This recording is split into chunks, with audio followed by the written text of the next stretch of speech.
Didn't work. So దాని తర్వాత మంచి సినిమాలే చేయాలి, మంచి కథలే చేయాలి. అది ఏంటంటే ఒక ఇన్ఫ్లుయెన్స్ ఉంటుంది, హీరోగానే చేయాలి, ఇలా ఉండాలి, ఒక యాక్షన్ చేయి, ఒక లవ్ స్టోరీ చేయని చాలా మంది చెప్పేవాళ్ళు. కానీ మంచి కథలు వచ్చేవి కావు. సో వచ్చిన మంచి కథని కూడా నేను వదిలేసుకున్నా, ఇంకా మంచి కథ వస్తుంది అని చెప్పి. సో 2.5 years 3 years షూటింగ్ లేదు, జాబ్ లేదు, ఏం లేదు, గాన్ నేను టోటల్గా.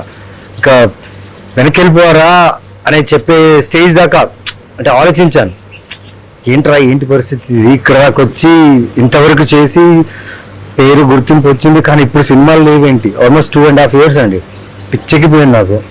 ఆ టైంలో ఒక మేనేజర్ ఫోన్ చేసి, సార్ రేపు షూటింగ్ అండి 3 days రామోజీ ఫిల్మ్స్ ఇట్లా వచ్చారు. షూటింగ్ 3 days ఏంటి పోయా, ఎవరు మీరు అంటే డైరెక్టర్ త్రివిక్రమ్ గారు అని పెట్టేశాడు.